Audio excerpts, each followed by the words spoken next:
നമ്മുടെ ജീവിതത്തിൽ നിരന്തരം നമ്മൾ പ്രാർത്ഥിച്ചുകൊണ്ടേയിരിക്കുന്നവരാണ്. ആ പ്രാർത്ഥന ആരോടായിരിക്കണം എന്നതിൽ ഇസ്ലാമിന് കണിശമായ നിയമമുണ്ട്. പ്രപഞ്ചത്തിന്റെ സൃഷ്ടാവ് ആരാണോ ആ സൃഷ്ടാവിനോട് മാത്രമേ പ്രാർത്ഥിക്കാവൂ എന്നുള്ളതാണ് ഇസ്ലാമിന്റെ കൃത്യമായ കാഴ്ചപ്പാട്.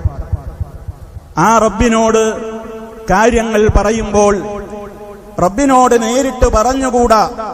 മരിച്ച് മൺമറഞ്ഞു പോയ മഹാത്മാക്കളോട് അവരെ വിളിച്ച് സങ്കടം പറഞ്ഞ് അവര് അള്ളാഹുവിനോട് നമ്മുടെ കാര്യങ്ങൾ നേടിത്തരലല്ലാതെ മാർഗമില്ല എന്ന വളഞ്ഞ മാർഗങ്ങൾ ഇവിടെ സമൂഹത്തിൽ ചിലരൊക്കെ പ്രചരിപ്പിക്കുന്നുണ്ട്.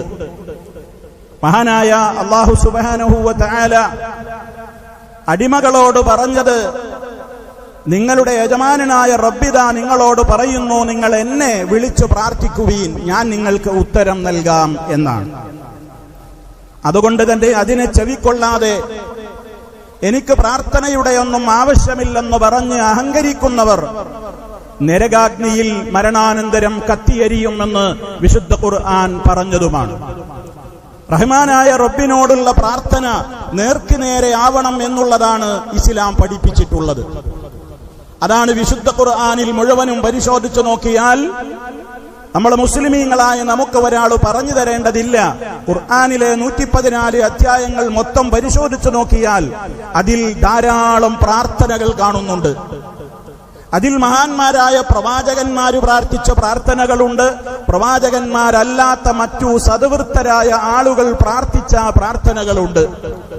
ആ പ്രാർത്ഥനകൾ അഖിലം എടുത്തു പരിശോധിച്ചു നോക്കിയാൽ അള്ളാഹുവിനോടല്ലാത്ത ഒരു ദുആ അതിൽ കാണാൻ സാധ്യമല്ല.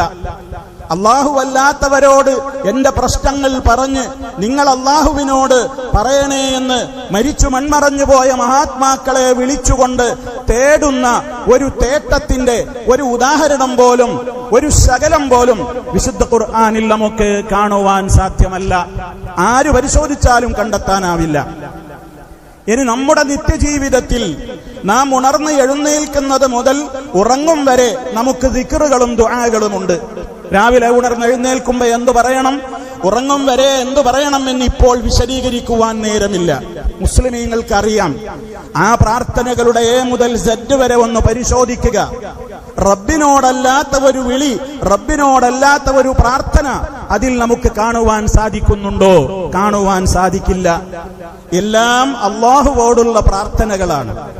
ആ അള്ളാഹുവോടുള്ള പ്രാർത്ഥനയിൽ അല്ലാഹു സുബ്ഹാനഹു വ തആലയിലേക്ക് നമുക്ക് എത്താൻ കഴിയില്ല. നമ്മൾ സാധാരണക്കാരാണ്, പാപികളാണ്. അതുകൊണ്ട് മരിച്ചു മൺമറഞ്ഞു പോയ മഹാത്മാക്കളോട്, നബിമാരോടോ ഔലിയാക്കളെന്ന് പറയപ്പെടുന്നവരോടോ മറ്റാരോടെങ്കിലുമോ നമ്മുടെ കാര്യം പറഞ്ഞാൽ അവര് അള്ളാഹുവിനോട് പറഞ്ഞ് റെക്കമെൻഡ് ചെയ്ത് കാര്യം നേടിത്തരും എന്ന വിശ്വാസം ഇസ്ലാം പഠിപ്പിച്ചിട്ടില്ല. മറിച്ച് അത് ഇസ്ലാമിലെ ശത്രുക്കളുടെ വിശ്വാസമായിരുന്നു. അറേബ്യൻ മുശ്രിക്കുകൾ അല്ലാഹുവല്ലാത്തവരെ വിളിച്ചു പ്രാർത്ഥിച്ചിരുന്നു. പലരോടും അവർ പ്രാർത്ഥിച്ചിരുന്നു. അതിനവർ ന്യായം പറഞ്ഞത്, അള്ളാഹുവിലേക്ക് ഞങ്ങളെ അടുപ്പിക്കാനാണ് ഞങ്ങൾ ഇവർക്ക് ആരാധനകളും പ്രാർത്ഥനകളും കൊടുക്കുന്നത് എന്നായിരുന്നു. ഇവർ ഞങ്ങൾക്കുള്ള ശുപാർശകരാണ് അള്ളാഹുവിന്റെ അടുക്കൽ എന്ന് അവർ പറഞ്ഞിരുന്നു. ഈ രണ്ട് കാരണത്തെയും ഇസ്ലാം ശക്തമായി തന്നെ എതിർത്തിരിക്കുകയാണ്. അതുകൊണ്ട് സഹോദരങ്ങളെ, നമ്മുടെ പ്രാർത്ഥനകളകിലും നേർക്കുനേരെ അള്ളാഹുവിനോടാണ് നടത്തേണ്ടത്. നേരെ മറിച്ച് എന്തിനാണ് ഞാൻ ഈ കാര്യം നിങ്ങളുടെ ശ്രദ്ധയിൽപ്പെടുത്തുന്നത്? ഇപ്പോൾ ചില രാഷ്ട്രീയ സംഘടനകൾക്കിടയിലും മറ്റു ചില പൊതുജനങ്ങൾക്കിടയിലുമൊക്കെ ഒരു തർക്കം നടക്കുകയാണ്. ആ തർക്കത്തിനൊരു കാരണമുണ്ടായി. ഒരു രാഷ്ട്രീയ നേതാവ് അദ്ദേഹത്തിന്റെ സംസാരമധ്യേ ഒരു കാര്യം പറഞ്ഞു. എന്താണ് അദ്ദേഹം പറഞ്ഞത്? പടച്ചവനോട് നേരിട്ട് പ്രാർത്ഥിച്ചാൽ പോരെ, എന്തിനാണ് ഇടയാളന്മാർ? അങ്ങനെ ഇടയാളന്മാരുടെ ആവശ്യമില്ലല്ലോ എന്ന ഒരു വാചകം മറ്റേതോ സന്ദർഭത്തിൽ അദ്ദേഹം പറഞ്ഞതാണ്. ശരി, നമ്മുടെ വിഷയം അയാളുടെ സംസാരത്തിന്റെ സന്ദർഭമല്ല, വിഷയത്തിന്റെ ഗൗരവമാണ് നമ്മുടെ വിഷയം. അത് പറഞ്ഞപ്പോൾ പടച്ചവനോട് നേരിട്ട് പ്രാർത്ഥിച്ചാൽ പോരെ, എന്തിനാണ് ഇടയാളന്മാർ എന്ന ചോദ്യം ചില സാമുദായിക സംഘടനകളെ വല്ലാതെ ദേഷ്യമുള്ളവരാക്കി തീർത്തു. അവർ സമൂഹത്തോട് കൃത്യമായി പറഞ്ഞു, നേർക്ക് നേരെ അള്ളാഹുവിനോട് പ്രാർത്ഥിക്കുക, ഇടയാളന്മാരോട് പറഞ്ഞു പിന്നെ അള്ളാഹുവിനോട് അങ്ങനെ പറയുന്ന ഒരു സമ്പ്രദായമില്ല എന്ന് പറയുന്നത് ഇസ്ലാമികമായ ആശയത്തെ വേദനിപ്പിക്കുന്ന, വ്രണപ്പെടുത്തുന്ന ആശയമാണ്. അത് അഹ്ലുസുന്നയുടെ ആശയത്തിന് വിരുദ്ധമാണ്. അതുകൊണ്ട് അങ്ങനെ ആ വേദിയിൽ പ്രസംഗിച്ച അയാൾക്കെതിരെ സംഘടന നടപടിയെടുക്കണം എന്ന് പറഞ്ഞുകൊണ്ട് സർക്കുലറുകൾ ഒരു സംഘടന അതിന്റെ കേന്ദ്രങ്ങളിലേക്ക് അയക്കുകയുണ്ടായി. സഹോദരങ്ങളെ, വിഷയത്തിന്റെ മർമ്മം അവിടെയാണ്. പടച്ച റബ്ബിനോട്, അള്ളാഹുവിനോട് മാത്രമേ പ്രാർത്ഥിക്കാവൂ. അള്ളാഹുവിനോട് പ്രാർത്ഥിക്കുമ്പോൾ ആ അള്ളാഹുവിലേക്ക് നമ്മെ അടുപ്പിക്കുവാൻ വേണ്ടി മരിച്ചു മൺമറഞ്ഞു പോയ മഹാത്മാക്കളോട് ആദ്യം പറയണം. അങ്ങനെ അവര് നമുക്ക് വേണ്ടി അള്ളാഹുവിനോട് പ്രാർത്ഥിച്ചാലേ ഉത്തരം കിട്ടുകയുള്ളൂ എന്നുള്ള നയം അത് ഇസ്ലാം പഠിപ്പിച്ചതല്ല. നമ്മൾ ഗൗരവത്തോടെ മനസ്സിലാക്കണം. ഇവിടെ ചില ആളുകൾ മഹാനായ നബി സല്ലല്ലാഹു അലൈഹി വസല്ലമിനോടായിരിക്കണം നമ്മൾ എന്ത് തെറ്റുകൾ ചെയ്താലും ആദ്യം പറയേണ്ടത് എന്നാണ് പഠിപ്പിച്ചുകൊണ്ടിരിക്കുന്നത്. വളരെ ഗൗരവമാണ് വിഷയം, നിസ്സാരമായ തർക്കമല്ല. ഇത് തൗഹീദിന്റെ വിഷയമാണ്. എന്നിലോ നിങ്ങളിലോ ഒരു അബദ്ധം സംഭവിച്ചു കഴിഞ്ഞാൽ ഞാനും നിങ്ങളും പഠിച്ചതെന്താണ്? അല്ലാഹുവേ പൊറുക്കണേ എന്ന് പറയണം. അല്ലാഹുവേ എന്റെ തൗബ സ്വീകരിക്കണേ എന്ന് പറയണം. അത് പറയാനാണ് പഠിപ്പിക്കപ്പെട്ടത്, അത് പറയാനാണ് നമ്മൾ കൽപ്പിക്കപ്പെട്ടത്. അതേ അവസരത്തിൽ ഇവിടെ ചില ആളുകൾ പറയുന്നത് അങ്ങനെ അല്ലാഹുവേ പൊറുക്കണേ എന്ന് പറഞ്ഞാൽ നേർക്ക് നേരെ പറഞ്ഞിട്ട് കാര്യമില്ല. ആദ്യം മദീനയിൽ മറപെട്ട് കിടക്കുന്ന മഹാനായ മുഹമ്മദ് നബി സല്ലല്ലാഹു അലൈഹി വസല്ലമിനെ വിളിച്ചുകൊണ്ട് പറയണം, പ്രവാചകരെ, എനിക്ക് അബദ്ധം സംഭവിച്ചിരിക്കുന്നു, എന്റെ അബദ്ധങ്ങൾ പുറത്തു തരണേ എന്ന് നബി സല്ലല്ലാഹു അലൈഹി വസല്ലമിനോട് പറയണം. അങ്ങനെ അല്ലാഹുവിന്റെ റസൂല് അല്ലാഹുവിനോട് പറയും, അന്നാലേ നമ്മുടെ പാപം പൊറുക്കുകയുള്ളൂ, തൗബ സ്വീകരിക്കുകയുള്ളൂ എന്നാണ് പ്രചരിപ്പിച്ചുകൊണ്ടിരിക്കുന്നത്. സഹോദരങ്ങളെ, ഇത് മുസ്ലിമീങ്ങൾക്ക് അംഗീകരിക്കുവാൻ സാധിക്കുന്ന ഒരു വിശ്വാസമല്ല. മഹാനായ നബി സല്ലല്ലാഹു അലൈഹി വസല്ലമിനോട് അബൂബക്കർ സിദ്ദീഖ് റളിയല്ലാഹു തആല അൻഹു ഒരിക്കൽ വന്നുകൊണ്ട് പറഞ്ഞു, പ്രവാചകരെ, എന്റെ നമസ്കാരത്തിലും അതുപോലെ തന്നെ വീട്ടിലായിരിക്കയുമൊക്കെ എനിക്ക് പ്രാർത്ഥിക്കുവാനുള്ള ഒരു പ്രാർത്ഥന അങ്ങ് പഠിപ്പിച്ചു തരണം. ആ പ്രാർത്ഥന നബി സല്ലല്ലാഹു അലൈഹി വസല്ലം പഠിപ്പിച്ചു കൊടുത്തത് പാപമോചന തേട്ടത്തിന്റെ ഒരു പ്രാർത്ഥനയായിരുന്നു. ആ പ്രാർത്ഥന എന്തായിരുന്നു? അല്ലാഹുമ്മ ഇന്നി ളലംതു നഫ്സി ളുൽമൻ കസീറാ വലാ യഗ്ഫിറു ദുനൂബ ഇല്ലാ അൻത ഫഗ്ഫിർ ലീ മഗ്ഫിറതൻ മിൻ ഇൻദിക വർഹംനി ഇന്നക അൻതൽ ഗഫൂറുർ റഹീം. അബൂബക്കർ റളിയല്ലാഹു അൻഹു റസൂലുള്ളാഹി പഠിപ്പിച്ചു കൊടുത്ത ദുആയാണത്. എന്താണ് അതിന്റെ അർത്ഥം? അല്ലാഹുവേ, ഞാൻ എന്നോട് ഒരുപാട് അക്രമം പ്രവർത്തിച്ചിരിക്കുന്നു, അഥവാ ഞാൻ എന്നോട് ഒരുപാട് പാപം ചെയ്തിരിക്കുന്നു എന്നർത്ഥം. ആ പാപത്തെ നിന്നോടല്ലാതെ എനിക്ക് തേടുവാനില്ല, നീ മാത്രമാണ് പാപങ്ങൾ പൊറുക്കുന്നവൻ. അതുകൊണ്ട് എന്റെ പാപങ്ങൾ നീ പൊറുത്തു തരണമേ എന്ന് പ്രാർത്ഥിക്കുവാൻ മഹാനായ നബി സല്ലല്ലാഹു അലൈഹി വസല്ലമ അബൂബക്കർ റളിയല്ലാഹു അൻഹുവിനെ പഠിപ്പിച്ചു കൊടുത്തത് അദ്ദേഹത്തിന് മാത്രമുള്ള ഒരു പ്രാർത്ഥനയല്ല, ഖിയാമത്ത് നാൾ വരെയുള്ള മുസ്ലിമീങ്ങൾക്ക് മാതൃകയാക്കാവുന്ന ഒരു ദുആയാണത്. അല്ല, മാതൃകയാക്കേണ്ടുന്ന പ്രാർത്ഥനയാണത്. എന്താണ് നമ്മുടെ വിഷയവുമായി ഇതിലുള്ള ബന്ധം? പാപമോചന തേട്ടം നടത്തുമ്പോൾ അല്ലാഹുവിന്റെ റസൂല് അബൂബക്കർ റളിയല്ലാഹു അൻഹുവിനോട് പറഞ്ഞില്ല, അബൂബക്കറെ, നീ ഇത് പ്രാർത്ഥിക്കുമ്പോൾ ആദ്യം എന്നെ വിളിച്ചു പറയണം, നബിയെ, ഞാൻ പാപങ്ങൾ ചെയ്തിരിക്കുന്നു എന്ന് പറഞ്ഞിട്ട് അള്ളാഹുവിനോട് പറയണം എന്ന് നബി സല്ലല്ലാഹു അലൈഹി വസല്ലം പഠിപ്പിച്ചില്ല.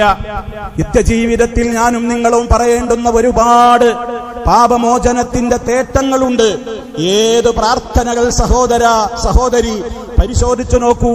അള്ളാഹുവിനോടല്ലാത്ത ഒരു പ്രാർത്ഥന ആദ്യം നബിതങ്ങളോട് പറയുന്ന ഒരു രീതി, അതല്ലെങ്കിൽ മുൻകഴിഞ്ഞ ഏതെങ്കിലും മഹാത്മാക്കളോട് പറയുന്ന ഒരു രീതി മുത്ത മുസ്തഫ സല്ലല്ലാഹു അലൈഹി വസല്ലമ നമുക്ക് പഠിപ്പിച്ചു തന്നിട്ടില്ല. അതുകൊണ്ട് തന്നെ ഇസ്ലാമിന്റെ പ്രാർത്ഥന അള്ളാഹുവിനോട് നേർക്ക് നേരെയാണ്.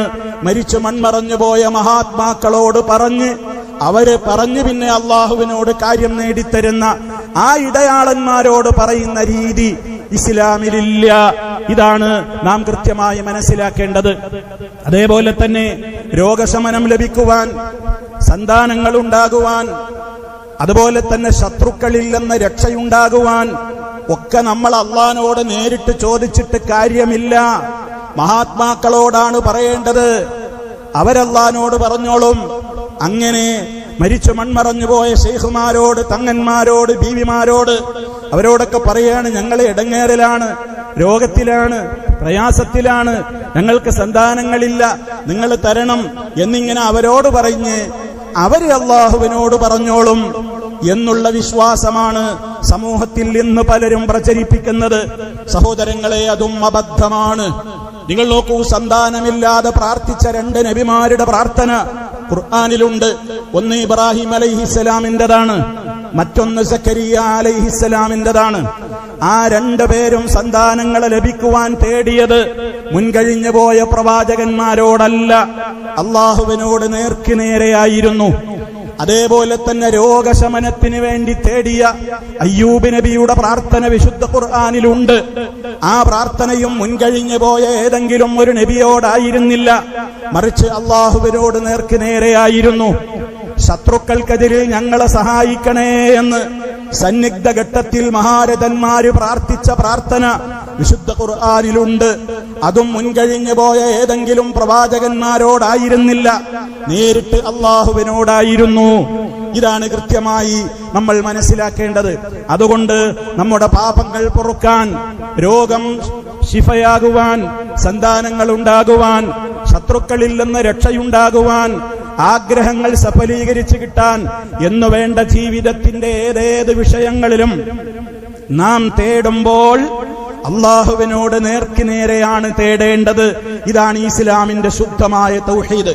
അതോടൊപ്പം മറ്റുള്ളവരുടെ ഹക്ക് കൊണ്ട് എന്നോ ജാഹ് കൊണ്ട് എന്നോ ബർക്കത്ത് കൊണ്ട് എന്നോ കൂട്ടിച്ചേർക്കുന്ന രീതിയും നബി സല്ലല്ലാഹു അലൈഹി വസല്ലമ പഠിപ്പിച്ചു തന്നിട്ടില്ല. ഇത് മുസ്ലിമീങ്ങൾ അടിസ്ഥാനപരമായി മനസ്സിലാക്കേണ്ടുന്ന കാര്യമാണ്. അതേ അവസരത്തിൽ ഞാൻ നേരത്തെ പറഞ്ഞ നമ്മുടെ നാട്ടിലെ ഭൂരിപക്ഷം ആളുകളും അവകാശപ്പെടുന്ന, ഞങ്ങളാണ് യഥാർത്ഥ അഹ്ലുസുന്നയുടെ വക്താക്കൾ എന്ന് അവകാശപ്പെടുന്ന സുഹൃത്തുക്കൾ പ്രചരിപ്പിക്കുന്നത് എന്താണ്? നമുക്ക് തിരുനബിയോടല്ലാതെ പറയാനില്ല, നേർക്കുനേരെ അള്ളാഹുവിനോട് പറയാൻ തിരുനബിക്കേ അവകാശമുള്ളൂ എന്നാണ്. നമ്മുടെ കാര്യം നേടുവാൻ അള്ളാഹുവിനോട് നേർക്കുനേരെ ചോദിക്കുന്ന രീതി ശരിയല്ല. കാരണം അതുകൊണ്ട് ഉത്തരം കിട്ടുമെന്ന ഉറപ്പില്ല. ഉത്തരം കിട്ടുമെന്ന ഉറപ്പുള്ള ഏക ദുആ ഏതാണ്? മഹാത്മാക്കളോട് പറഞ്ഞ് അള്ളാഹുവിനോട് പറയലാണ്. ഈ കാര്യം വളരെ വ്യക്തമായി എന്റെ പ്രിയപ്പെട്ട സഹോദരങ്ങൾ മനസ്സിലാക്കണം. ഈ അവസാനം പറഞ്ഞ ഈ ആശയം ഇസ്ലാമിന് ഘടകവിരുദ്ധമാണ്. ഇത് എല്ലാവരും മനസ്സിലാക്കിക്കൊണ്ട് നമ്മുടെ ജീവിതത്തിൽ നാം നിർവഹിക്കുന്ന പ്രാർത്ഥനകളഖിലം സർവശക്തനായ അള്ളാഹുവിലേക്ക് മാത്രം തിരിച്ചു വിട്ടുകൊണ്ട് അമ്പിയാക്കളെ അമ്പിയാക്കൾ എന്ന നിലക്ക് ആദരിക്കുകയും ഔലിയാഇനെ ഔലിയാ എന്ന നിലക്ക് ആദരിക്കുകയും ബഹുമാനിക്കുകയും ചെയ്യണം. പക്ഷേ അവരോടുള്ള ബഹുമാനമാണ്, ആദരവാണെന്ന് പറഞ്ഞുകൊണ്ട് അവരെ വിളിച്ചു പ്രാർത്ഥിക്കുന്ന രീതി ഇസ്ലാമികമല്ല. അത് ശിർക്കായ, അള്ളാഹു പൊറുക്കാത്ത പാപമാണ്, ഗൗരവമുള്ള വിഷയമാണ്. എല്ലാവരും ശ്രദ്ധിക്കുക. റഹ്മാനായ റബ്ബ് അപാകതകൾ പുറത്തു തന്നുകൊണ്ട് സത്യവിശ്വാസികളായി ജീവിച്ചു മരിക്കുന്നവരുടെ കൂട്ടത്തിൽ നമ്മെ ഓരോരുത്തരെയും ഉൾപ്പെടുത്തി അനുഗ്രഹിക്കുമാറാകട്ടെ. അഖൂലു ഖൗലി ഹാദാ വഅസ്തഗ്ഫിറുല്ലാഹ ലീ വലക്കും ഫസ്തഗ്ഫിറൂഹു ഇന്നഹു ഹുവൽ ഗഫൂറുർ റഹീം. അൽഹംദുലില്ലാഹി വഹ്ദഹു വസ്സലാത്തു വസ്സലാമു അലാ മൻ ലാ നബിയ്യ ബഅദഹു വഅലാ ആലിഹി വസഹ്ബിഹി വമൻ തബിഅ ഹദിയ. അമ്മാ ബഅദു ഫഊസീകും ഇബാദല്ലാഹ് വനഫ്സി ബിതഖ്വല്ലാഹ്. അള്ളാഹുവിനെ സൂക്ഷിച്ചു ജീവിക്കണേ. ഒരിക്കൽ കൂടി എന്നെയും നിങ്ങളെ ഓരോരുത്തരെയും ഗൗരവപൂർവം ഉണർത്തുകയാണ്, ഉപദേശിക്കുകയാണ്. അള്ളാഹു സുബ്ഹാനഹു വ തആല തഖ്വയുള്ളവരിൽ ഉൾപ്പെടുത്തി നമ്മെ ഏവരെയും അനുഗ്രഹിക്കുമാറാകട്ടെ. പരിശുദ്ധ ഖുർആനിൽ തന്നെ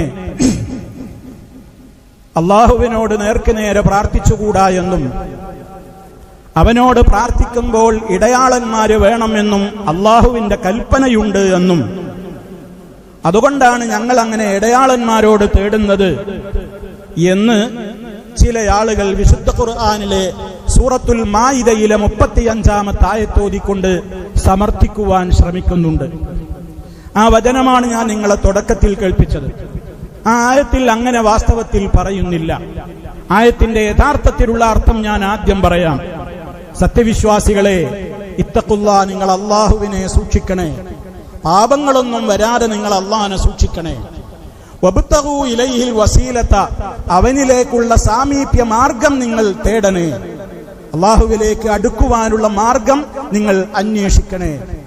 വജാഹിദൂ ഫീ സബീലിഹി, അവന്റെ മാർഗത്തിൽ നിങ്ങൾ കഴിയാവുന്നത്ര ത്യാഗം സഹിക്കണേ. അതിൽ യുദ്ധവും മറ്റുള്ള എല്ലാ അർത്ഥത്തിലുമുള്ള ഇസ്ലാമിന് വേണ്ടിയുള്ള എല്ലാ ത്യാഗങ്ങളും സഹനങ്ങളും അതിൽ ഉൾപ്പെടും. ഈ 3 നിർദ്ദേശങ്ങൾ പറഞ്ഞതിന്റെ ശേഷം അല്ലാഹു പറഞ്ഞു, ലഅല്ലക്കും തുഫ്ലിഹൂൻ, നിങ്ങൾ വിജയികളായേക്കാൻ വേണ്ടി എന്ന്. പ്രിയമുള്ള സഹോദരങ്ങളെ, ഇതിൽ വബ്തഗൂ ഇലൈഹിൽ വസീല എന്ന ആയത്തിന്റെ മധ്യഭാഗത്താണ് ദുർവ്യാഖ്യാനം നടത്തുന്നത്. അവർ പറയുന്ന അർത്ഥം വബ്തഗൂ ഇലൈഹിൽ വസീലത, നിങ്ങൾ അല്ലാഹുവിലേക്ക് അൽ വസീല, ഇടയാളന്മാരെ തേടണം. അപ്പൊ അള്ളാഹിനോട് തേടുമ്പോ മരിച്ചു മൺമറഞ്ഞുപോയ അമ്പിയാക്കള്, ഔലിയാക്കള്, അവരോടൊക്കെ പറഞ്ഞിട്ട് വേണം നിങ്ങൾ അള്ളാഹുവിലേക്ക് സമീപിക്കാൻ എന്ന അർത്ഥമാണ് അവർ നൽകുന്നത്. അത് അസംബന്ധമാണ്. വിശുദ്ധ ഖുർആനിന്റെ വ്യാഖ്യാതാക്കൾ യാതൊരു അഭിപ്രായവും വ്യത്യാസവും ഇല്ലാത്തവണ്ണം അത് ശരിയല്ല. കൃത്യമായി തന്നെ അതുകൊണ്ട് ഉദ്ദേശിക്കുന്നത് നമുക്ക് കഴിയാവുന്നത്ര സൽക്കർമ്മങ്ങൾ, നമസ്കാരം, നോമ്പ്, സക്കാത്ത്, ഹജ്ജ്, ഖുർആൻ പാരായണം, ദിക്റുകൾ, ദുആകൾ, മറ്റുള്ള ഏതെല്ലാം സൽക്കർമ്മങ്ങൾ ചെയ്തുകൊണ്ട് അള്ളാഹുവിലേക്ക് അടുക്കുവാൻ സാധിക്കുമോ അതൊക്കെ ചെയ്യണമെന്നാണ് അള്ളാഹു കൽപ്പിച്ചിട്ടുള്ളത്. അതല്ലാതെ നിങ്ങൾ എന്നോട് പ്രാർത്ഥിക്കുമ്പോ ഇടയാളന്മാരായ നബിമാരെ, ഔലിയാക്കന്മാരെ, ബീവിമാരെ, അവരോടൊക്കെ ആദ്യം പ്രാർത്ഥിച്ചിട്ട് അവര് നിങ്ങൾക്ക് വേണ്ടി എന്നോട് പ്രാർത്ഥിച്ചോളും എന്ന ഒരു ആശയം ആ ആയത്തിൽ ഇല്ലേ ഇല്ല. ഇതാണ് നമ്മൾ മനസ്സിലാക്കിയിരിക്കേണ്ടത്. സത്യം സത്യമായി മനസ്സിലാക്കുവാൻ അല്ലാഹു സുബ്ഹാനഹു വ തആല എല്ലാവർക്കും തൗഫീഖ് പ്രദാനം ചെയ്യുമാറാകട്ടെ.